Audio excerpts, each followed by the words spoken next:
Poetic beats. Poetic beats.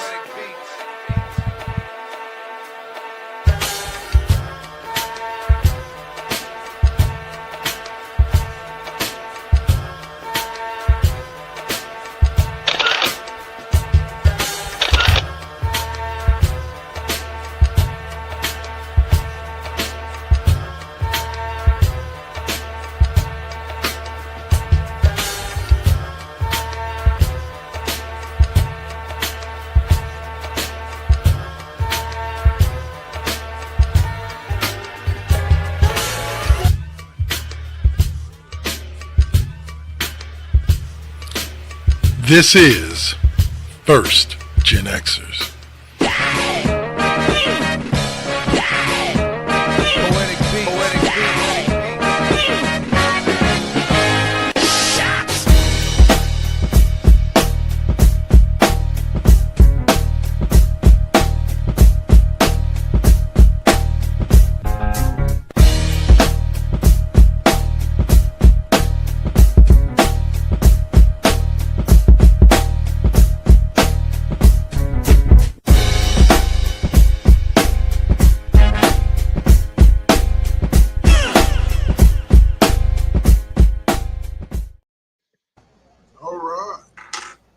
Good evening, y'all, and welcome to this week's edition of The Classroom. This week featuring Miss O'Malley, who's going to be with us, and Mr. Suave is taking the week off. Had some things he had to go do, life, that type of stuff. How rude. Shout out So rude. to Chris1121 for tapping in. We appreciate the view. All right. So we're going to open up with a bannerless subject, which is something I very rarely ever do. And we're actually taking a week off from the sports trivia quiz. We'll get back to that next week. Full disclosure, whitewater rafting yesterday for a yearly trip I took with one of my friends. It was exhausting. So You trivia sound a little exhausted. Like, were you yelling and screaming? Because you're sounding a little hoarse, too. I'll say it like this. I don't have necessarily bad anxiety. Like I don't get frozen up, but I do get anxiety. And especially when doing stuff like barreling down a river, in a tiny little, what feels like plastic boat, and going Where into. did you go? Whitewater Excitement. What river? In Coloma, American River. Comes down to Folsom. Yeah. Yeah, well, I know. I just wasn't sure because there's another big. That's a huge place. The American River, we know, is a big place for it. But Trinity River, also through the Trinity Shasta National Forest, is another really big place. So that may be somewhere to check out later on. Apparently, it's also the most well-known sightings of Bigfoot. Okay, that would Sounds like some white people shit, right? Yeah. but yeah, no. So basically, when we were going through some of, not all, because some of them there were waves of water coming at me. But I'd have a tendency to, after it was all over and I was drenched wet, I'd go whoa and scream to release all that. to praise the Lord that you're still alive, basically. And we didn't even do the dangerous ones. Like the hardest one we did was a level 3. So and that's low on the thing. Category 3 or whatever. You can drown in 2 inches of water, so Valid point. But we are. I like breathing. Like I said, with a bannerless thing. But can you tell me? The former NBA superstar who has his own podcast, who was recently arrested on one count of conspiracy to operate an illegal gambling business, one count of operating an illegal gambling business, out of a home, and then one more count of making false statements to federal investigators. Who is Gilbert Arenas? Yes, it is. And I'll be honest with you, as somebody were you who surprised? I wasn't because as has been brought up many times before, wasn't he the one that pulled the gun on a teammate in the locker room? Isn't he in several different rap songs because people are talking about guns and his name rhymes with other things. Like, yeah, I mean, not shocked at all. This man has made more headlines for non-basketball related shit than he has for basketball related shit. You know who his modern day equivalent is at this point? John Morant? Took the words literally right out of my mouth. Yes. John Morant is the modern day Gilbert Arenas. But Gilbert has himself a little successful podcast, Gil's Arena. But bro, this is one of those things where I go back to what we have discussed in so many different times on here on Mally. Why? Okay, I'm going to take a completely different aspect of it. I'm going to kind of go at it the same way I went at it with the subject we were covering earlier today on Cheap Pop Podcast about somebody paying $500,000 for the whip from the Indiana Jones movies and somebody else paying $14.5 million for the sled from the Rosebud movie from Citizen Kane. Okay, when people have too much fucking money and too much time on their hands, sometimes that can result in stupid shit happening. And I think Gilbert Arenas, as much as I love him, and I love him as a basketball player, former Warrior. But does he have as much money as we think he has? Or is he one? Because he strikes me as one of those that blew through all his money, and this was him trying to go get some money. Like, he does not strike me as somebody who was responsible with money. Like, I'm like, okay, bro, like, you're a public figure. What the fuck are you out here doing running illegal gambling? Entitlement. It's entitlement at the finest. It's I've gotten away with everything else dumb that I have done. What is different about this? Like, some people just think they're above reproach. Well, I mean, why wouldn't anybody think they're above reproach? Look at the freaking look what happened with P. orangutan in you know, freaking so why not? He'll probably be pardoned. Just go stroke someone's ego and you can get pardoned. Pardoned, yes. But it's one of these things where it's really beginning to disturb me, like the type of things like I said we were going to kind of talk about them both in kind. Shannon Sharp, bro, like you got paid good and had a good gig at ESPN, bro. Really, you head up over some. Really? Like, I don't understand. Maybe, okay, I had a friend of mine who used to have a theory, okay, about poor people or people without a lot of money can always tell you how to properly spend your money because they think about it a lot because they don't got a lot of it. So they think about what they would do if they had a lot of it. People that have a lot of money don't normally put a lot of thought into what they do. So I'm going to take that a step further, and some of it isn't just about the money. Some of it is about the fame. Yes. And the entitlement that comes with the fame. And I know that there's a lot of argument when it's certain things and people are like, oh, I don't believe that happened because he would never have to pay for something. He would never have to force something. But that's the problem, because that's where people get this wrong. It's not about that particular thing. It's about the power and control. And do you know who I am? And how dare you say no to me? And all of that shit. And this goes across multiple things. You can think that I'm talking about one thing, but this goes, look at John Morant and his freaking thinking he can do whatever the fuck he wants to do because he's famous and he's rich. Okay? We can put this across lots of different things. It's not just this, but it is also that. It's also why that argument doesn't stand. When people throw that argument out there, I'm like, you have no idea about the psychology of power and control. Period. It's almost never about. It's almost never about having. It's not. It's not. And a lot of them that are in that situation have a tendency to think that if they pay enough, people should be willing to concede or acquiesce to whatever it is they're asking. And the sad thing about it is there are people out there that'll give them whatever they want for the right dollar amount. And just find one of them. Yeah, Signed one of them.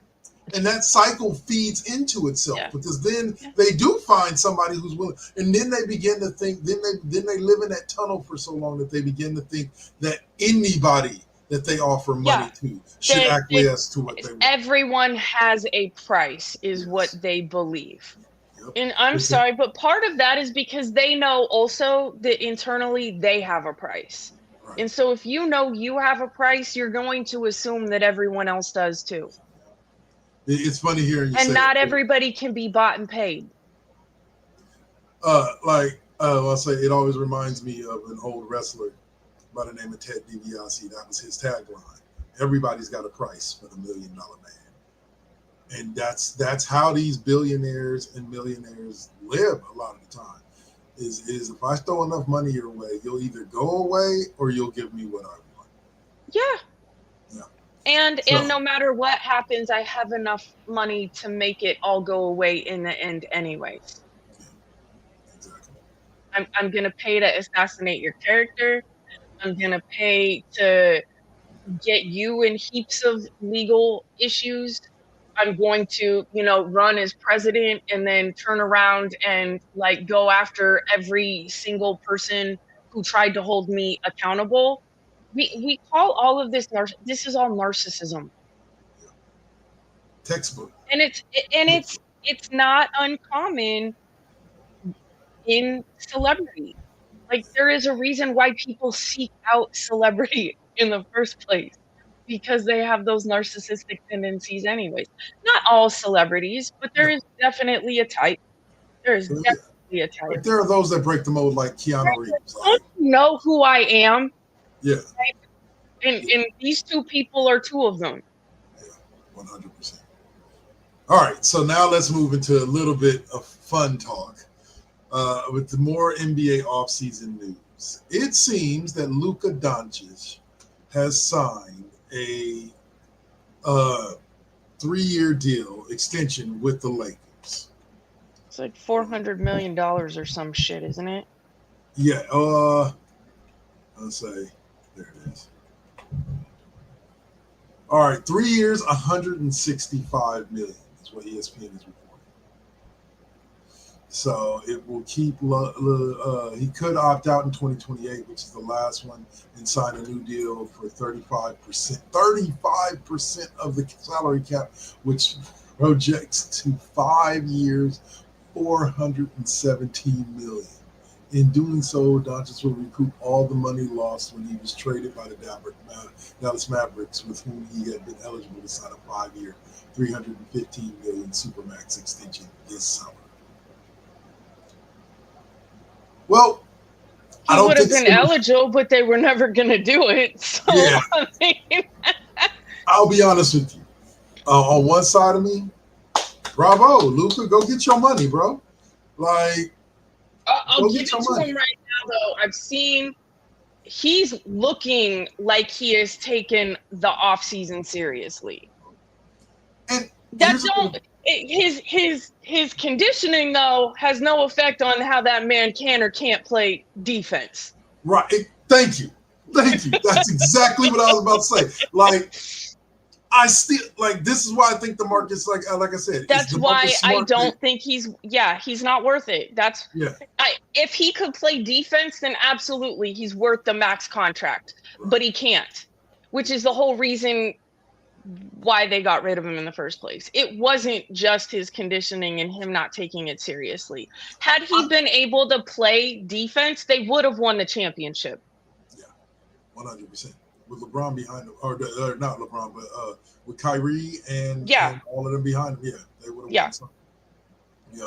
But yeah, no offense to, like I said, on one side, I'm always gonna clap when a man gets his money. All right. Now on the other side, if you find somebody stupid enough to pay you, by all means, take it. And I that's not his fault. I just don't think that this puts the Lakers in any better position to win a championship anytime in the next 3 years. No. And I'm not saying Luka can't play. I'm just saying that team would have. They have added and removed. They have just added pieces. I hate to say it, the Lakers are being run like somebody who's playing 2K, NBA 2K.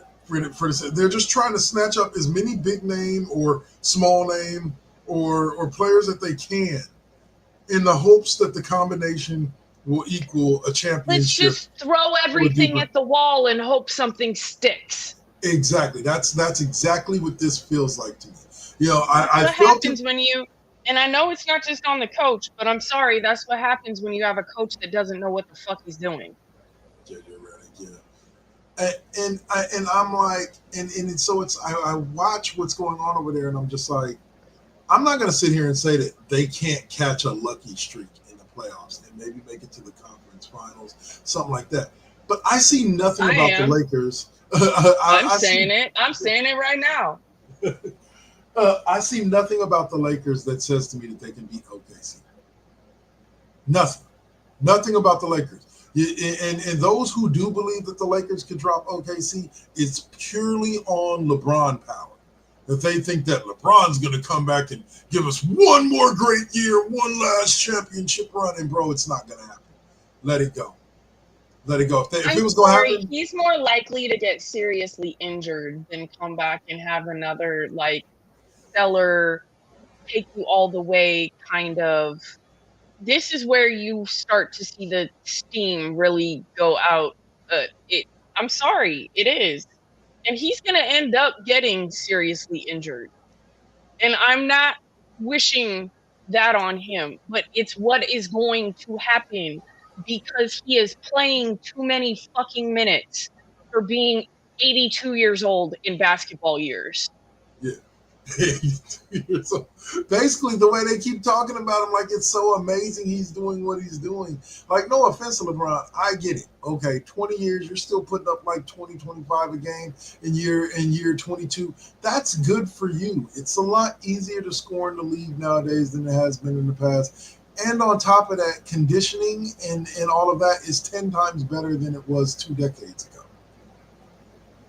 And that's 2003. That's not even going back to the 90s. Like the strength and conditioning is way better now. So I would suspect, especially when you see players right behind him, like Steph's not that many years behind LeBron. He's not. But I also see Steph has no issue taking more of a back role. He's never had that issue. Right. Otherwise, they wouldn't have been able to bring in Durant. Right. He's already shown he has no issue with that. And I think that he welcomes that in a lot of ways. Bring in the newer ones. Bring in that. You can't say the same thing about LeBron, and that's what the problem is. If he was willing to take that backseat, if he was willing to play fewer minutes, then it would make sense. But, oh, man. You cannot sustain this. Nor should you, nor should the team around you, because they're all having to play differently to compensate for your weirdo bullshit. Oh, my goodness. Oh, yeah. Nail on the head. All right, so that takes us into our next topic, which is there's been a reoccurring trend of former NBA players being hired by their former colleges. And in that vein, we now officially have Damian Lillard as basketball GM at Weber State. Now, we know this position is pretty much just a name position, and it's probably more Does along that mean the line. LeBron's going to go back and be the GM of his high school? Because, he has no college to be GM of, right? I'm pretty sure somebody watch, I bet you money. Well, they ain't done it yet. And all the other players that got signed have been active players like Steph, etc. So, but I think it'll be somebody like Duke or Kentucky instead of bringing back one of their actual greats just for. Oh, hell no. No, I'm sorry. They're not drinking the Lakers Kool-Aid. They don't need to do that shit. Those are 2 storied schools. Maybe some freaking blue sky fucking whatever school, but we're not an ACC school. No. Yeah. No. Well, They do. congratulations. Some schools still have standards. Damn. Well, congratulations to Weber State. They just got themselves an amazing recruiting tool. Absolutely. It's a position by name only. I don't think Damian Lillard will have too much to do or say. He'll attend some fundraisers. He'll attend some recruiting sessions to help bring in some maybe top recruits. But I doubt he's going to have much impact. Same thing with Steph Curry. I said it when Davidson said they hired him as basketball GM. I was like, Steph, I love the thought, and I think it gives you the experience that you want for when you eventually move into NBA team management. For a resume patter. And so let's call it what it is. It's like glorified fundraiser and mentor. Yeah. I can go with that. Ain't nothing wrong with that. Ain't nothing wrong with it.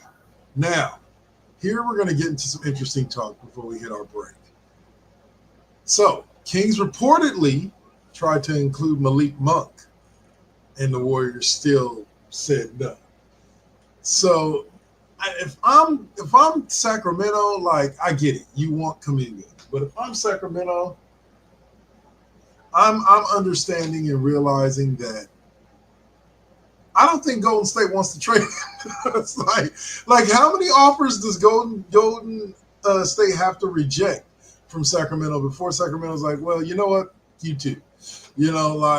I'm good. But here's the thing is why would they trade them to Sacramento? Yeah. Why would they trade him to Sacramento? Why would they trade him to freaking the Lakers? That would be dumb. Yeah. No. 100%. Now, we feel bad for you, not that bad.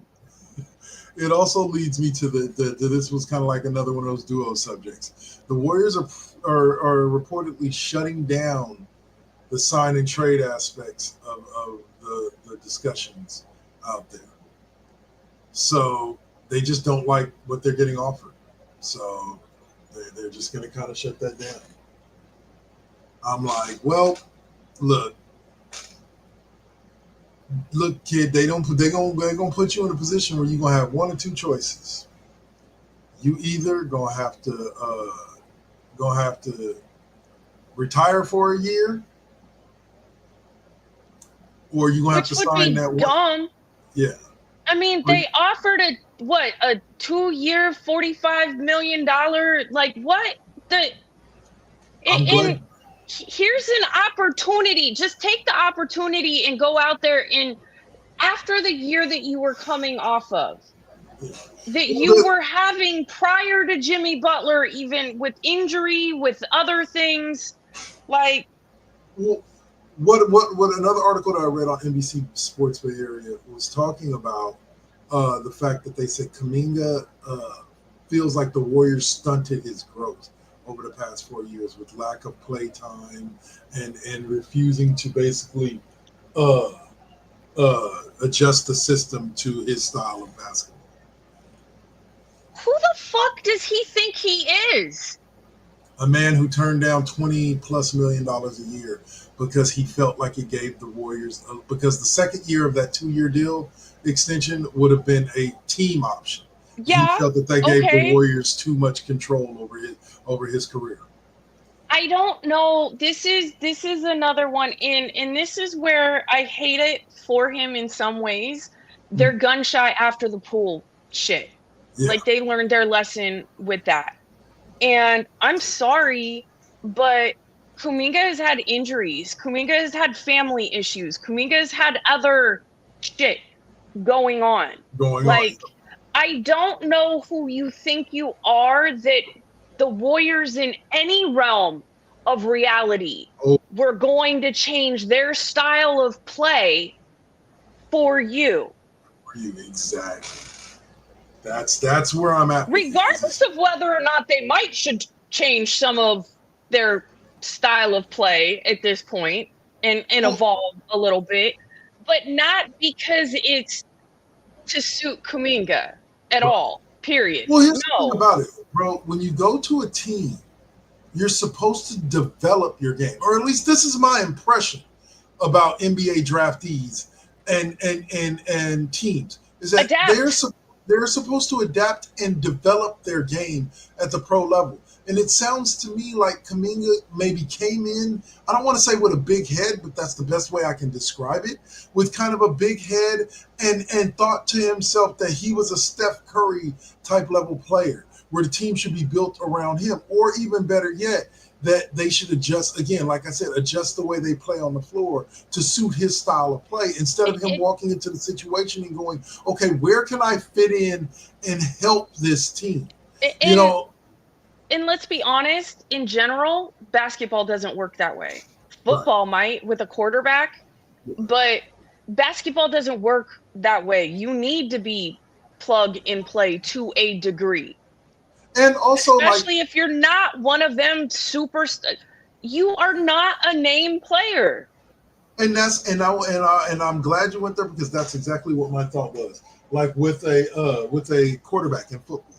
If you have a generational quarterback, if you have a Lamar Jackson as a head coach, as an offensive coordinator, you adjust your game plan to his strengths. And you don't pick him up otherwise. Right. You don't force him to play the game in a way that is not conducive with what has already been successful for him.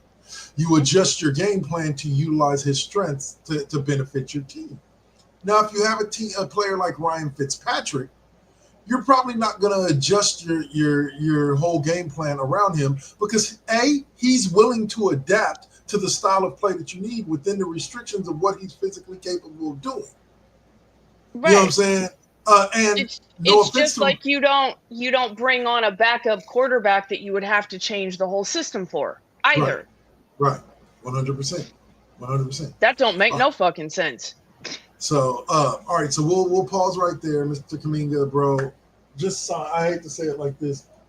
Just sign the contract. Hope you did it, huh? Nice. Just sign the contract. Get your money for right now. Do you want to play or not? And go someplace else. And you're all good, bro. You're all good. Because retiring for a year ain't gonna look good either. Pretty much. Yeah, I am a fan, and I hope to see you succeed. Enough with the dumb shit. Yep.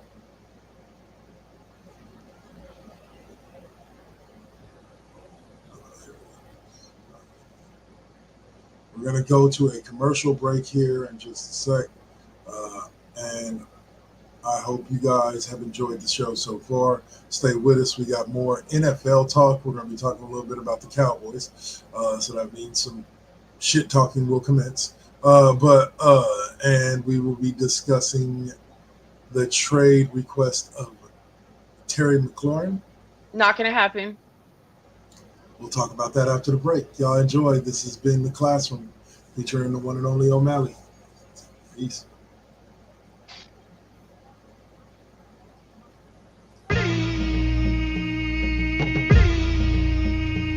This is now versus then. This is now versus then.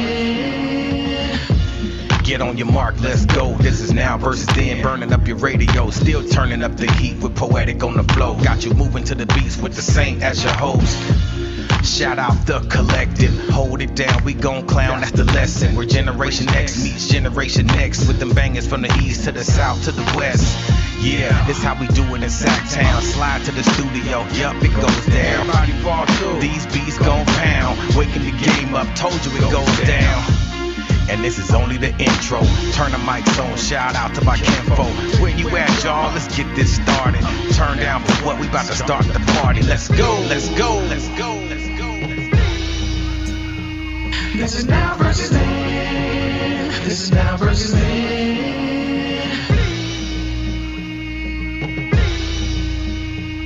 This is now versus then. This is now versus then.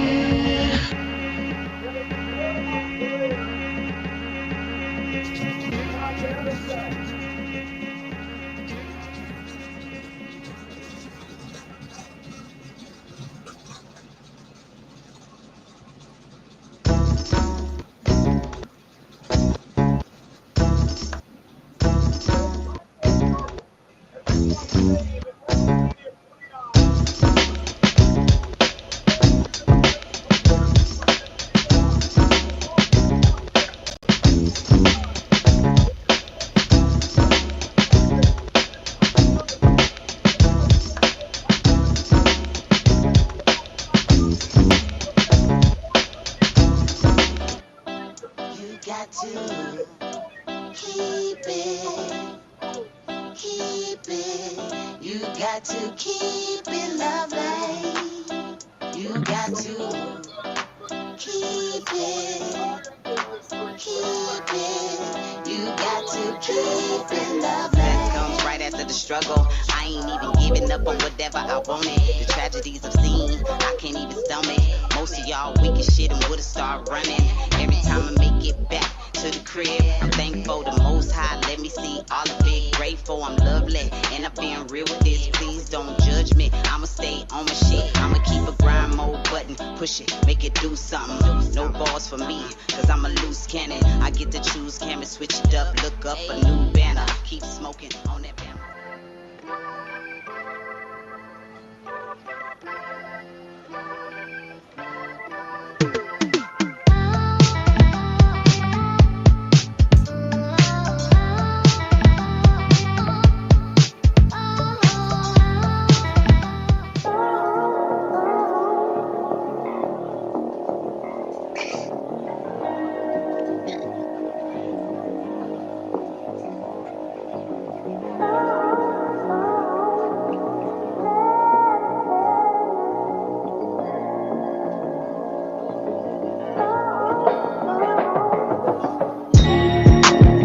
They say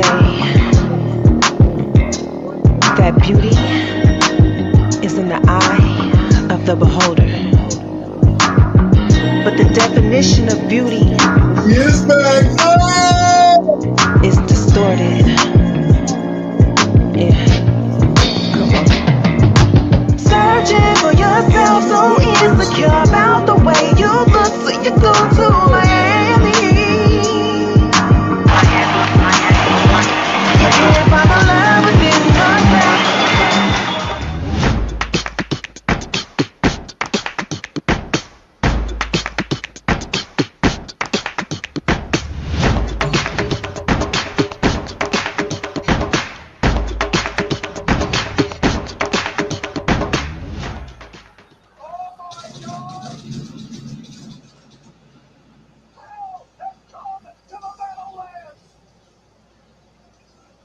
All right. So there we go. It's me, DoubleK, with the one and only O'Malley, and we are back to talk a little NFL. Sorry, that hurt my voice to say it like that. NFL. And the top story going on right now in the NFL is that of the one and only battle and stare-off between Jerry Jones and Micah Parsons, the best defensive player that the Cowboys currently have. And Isn't this like their battle 2.0? Because like weren't they at it like last year? but this year it's about Micah's extension, and Micah has legitimately said outright that he no longer wishes to be a Dallas Cowboy. Look, I get it. Blame him? I agree with CeeDee Lamb. They should have paid this man a long time ago. He's watching Nick Bosa, Myles Garrett, all get paid, and he's damn near as good as they are. So he deserves his money. You know, but Jerry Jones be liking to play with people's money. See what's happened in the past. What he do? Jerry Jones don't like to be paying his players. Like he do pay him at the end of the day. Hold on. Let's think about it like this. He pays the ones that shouldn't get paid. Right. But what I'm saying is like Dak Prescott. Dak Prescott does not deserve. I don't care what nobody say. 12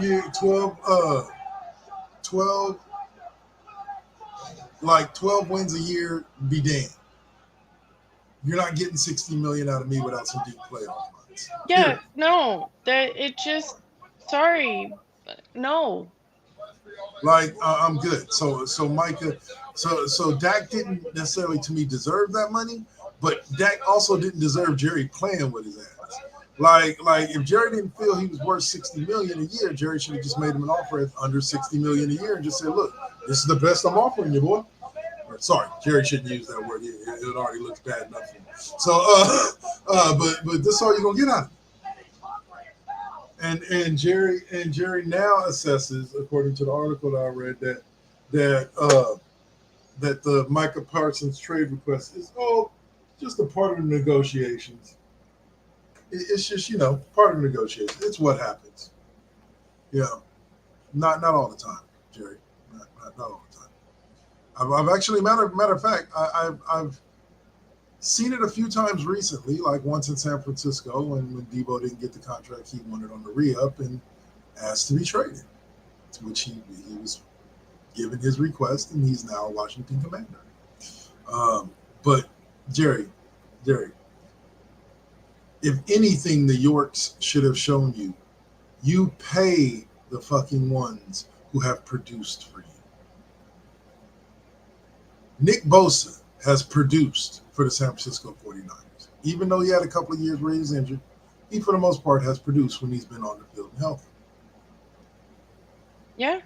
Hence why, twice now, the 49ers have locked him up and paid him because the man has earned that money. Fred Warner, about as consistent as they come. I think the man's only been injured twice in damn near a 10-year career.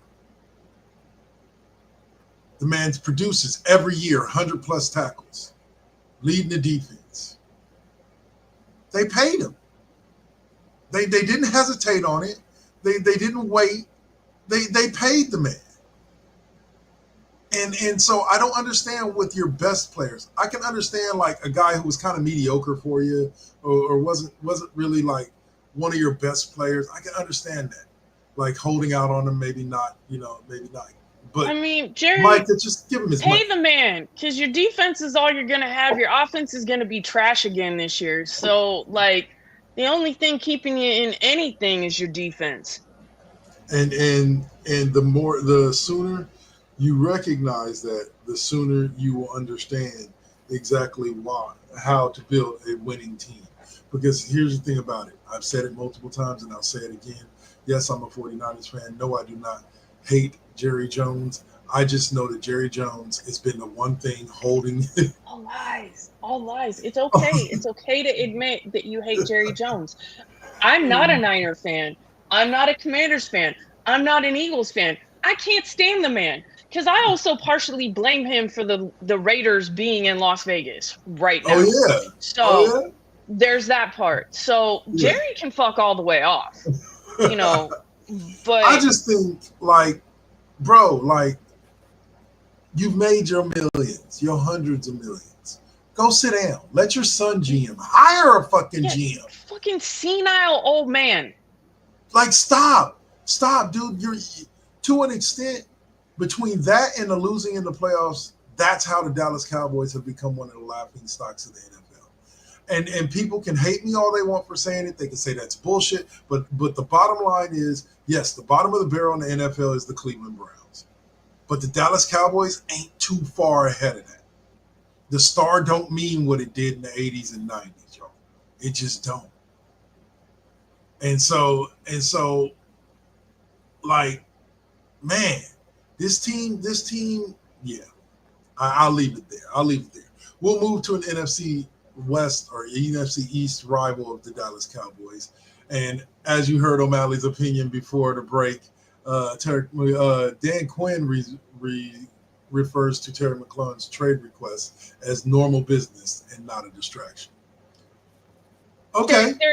Just first of all, it's not going to happen. Second, pay the fucking man.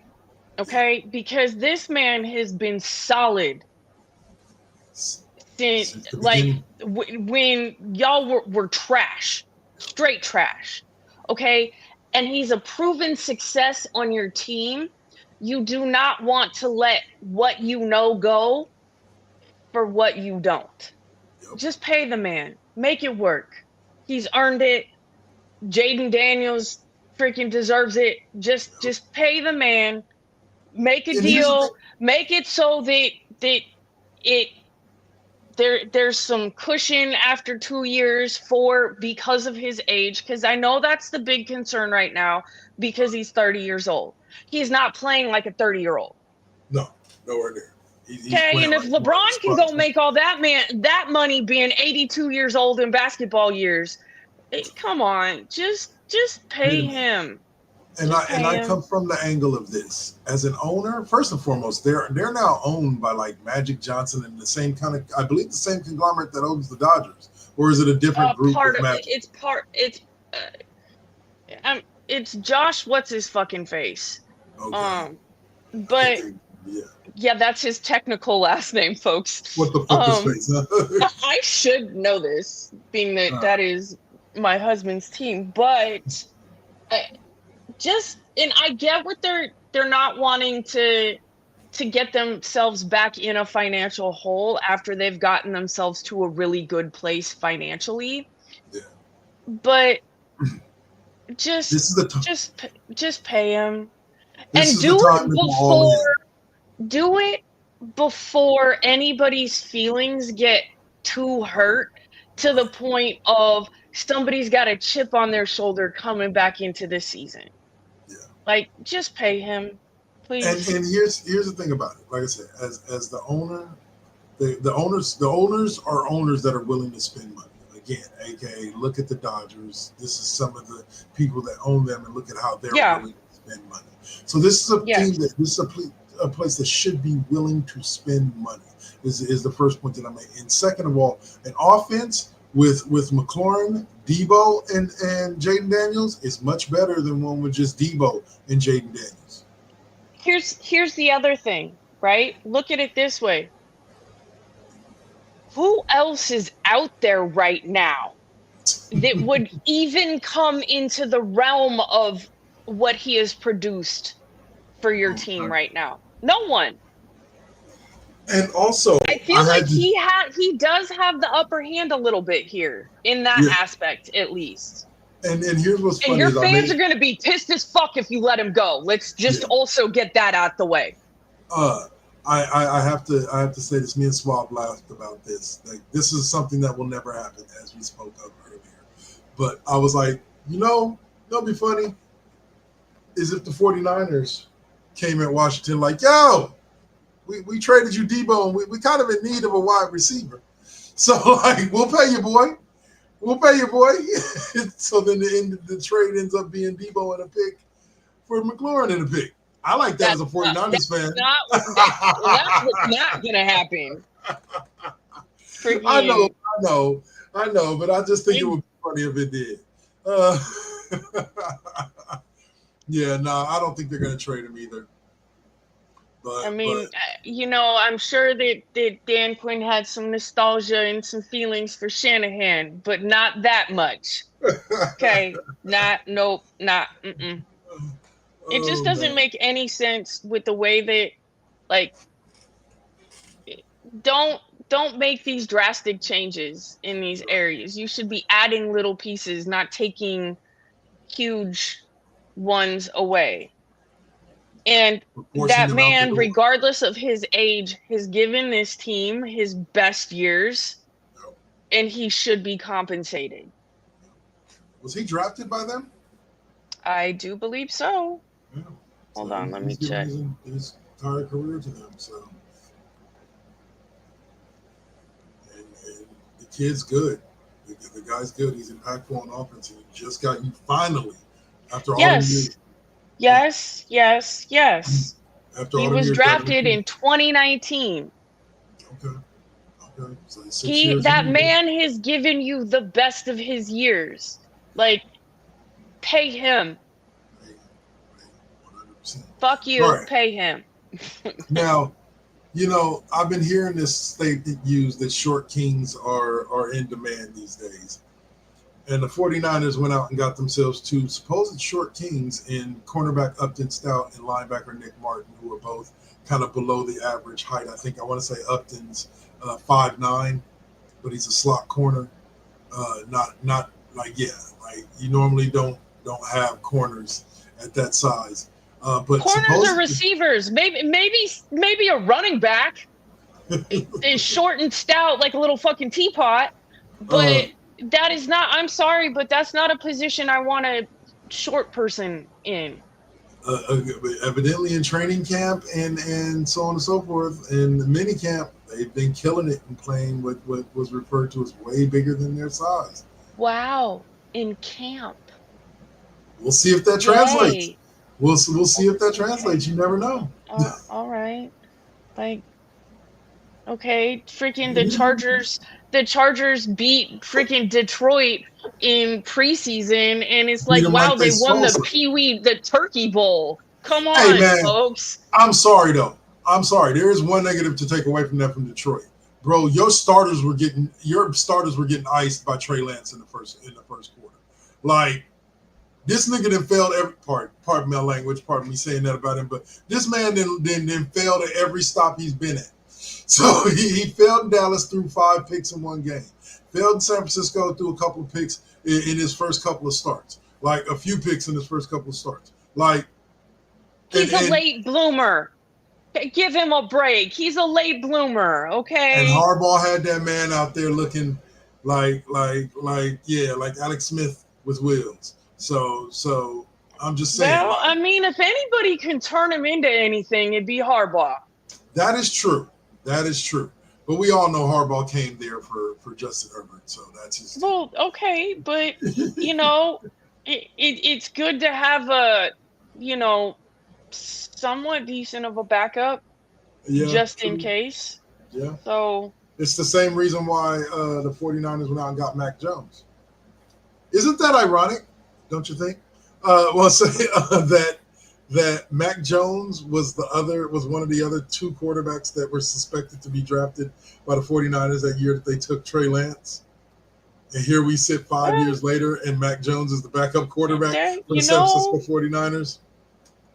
Shanahan got his guy anyway. He ain't gonna start him. He ain't gonna start him over Brock Purdy, but he didn't have to trade up to get him either. Nope.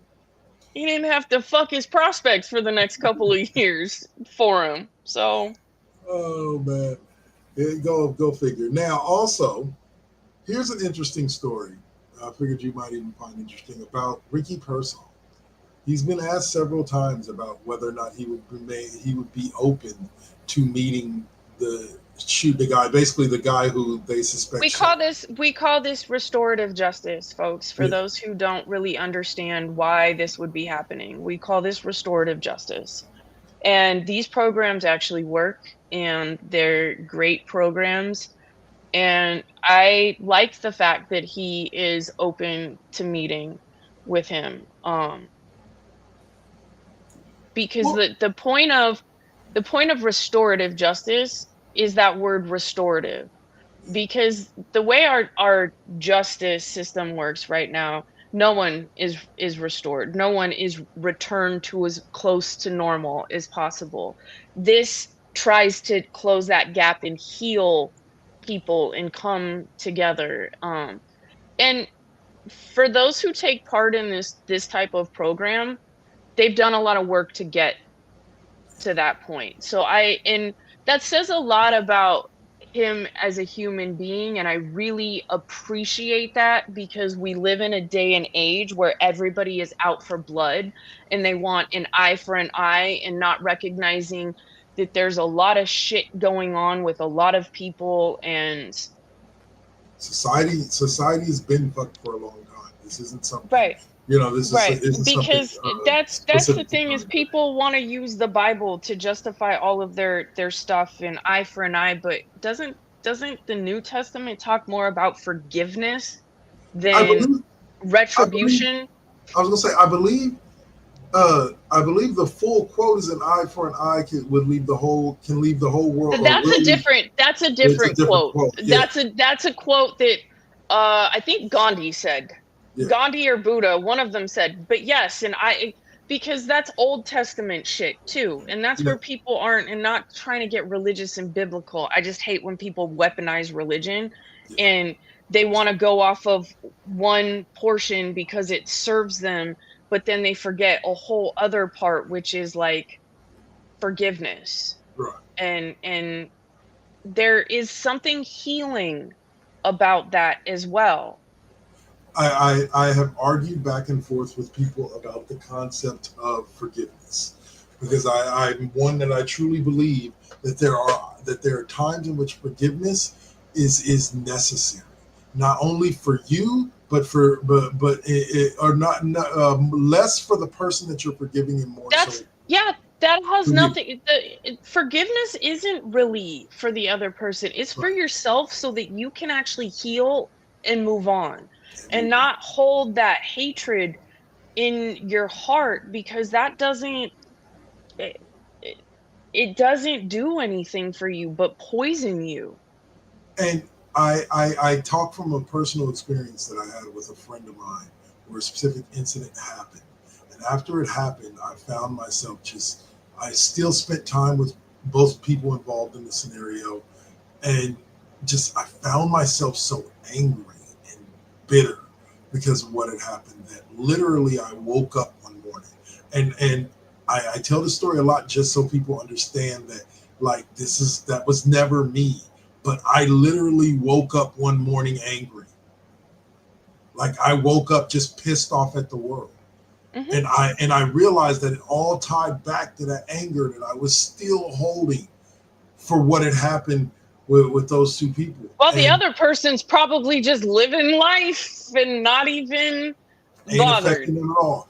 And so I began to look at myself, and I said, I looked at my ceiling, and I specifically said, it stays with me till this day. I specifically said, whatever it is up there, Lord, God, whatever, just take this anger away from me, because I don't need it no more. I don't want it no more. It's serving me no purpose, and it's doing nothing good for my life.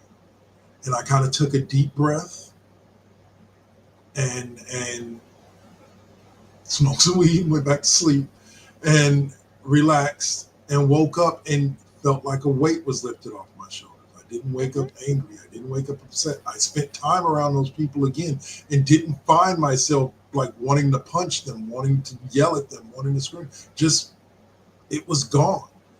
And yeah, I've made a long vow since then to never, ever, ever.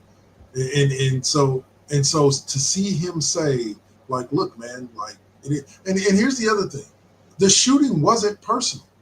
Even beyond the point, it wasn't like it was somebody he knew or somebody put a hit out on him or something like that. And it wasn't anything personal about it. This dude was just trying to rob him, and he just happened to be the dude looking to rob somebody, and he just happened to be the dude he robbed. And he shot him. My understanding was that the shooting part of it wasn't even necessarily intentional to begin with. Okay. So, and I could be wrong on that, but that was my understanding of that. It was in a struggle and within the robbery. However, we know, should that have turned out differently, we would have been having a very different conversation right now. That kid could have been slammed with LWAP, just because if somebody dies within the commission of certain felonies, that's considered a special circumstance. That's felony murder. And there are a lot of people that are serving sentences, condemned or LWAP, for something like that, right? Where the intention wasn't even homicide. But so it's just, I really appreciate the fact, and I hope that this models this behavior for other people. I mean, I've seen mothers who've lost children take part in some of these programs where they've met with their child's killer, and it has been a very cathartic experience, to the point where there was a mom who went through this and said, it as well could have gone the other direction, where the person she was meeting with could have been killed by her son who had gotten killed because of the circumstances, because of those things. But in recognizing that we do this to free ourselves from this anger, it's a powerful thing, I hope that if this meeting does happen, it's cathartic for both Ricky and the young man that happened. And other than that, like, I think that's a good story out there in a world that's producing a lot of bad ones. So, all right, that's going to close us out for this week. Next week, we might be down in O'Malley, but we might have Mr. Suave back. So tune in and find out. Thank you guys for watching us. Next up for me, as far as where you'll see me next, will be Tuesday on both YouTube and Twitch, playing College Football 25 on the Xbox. So I'll be jumping into that in all my regular gaming streams this week. Other than that, y'all have a great night. Stay blessed. And as we just talked about, always remember to forgive, except for who? Fuck LeBron. Fuck LeBron. All right, Yep, y'all. there we go. So that'll do it for us. Thanks for joining us. We'll be out. Peace. Thank you.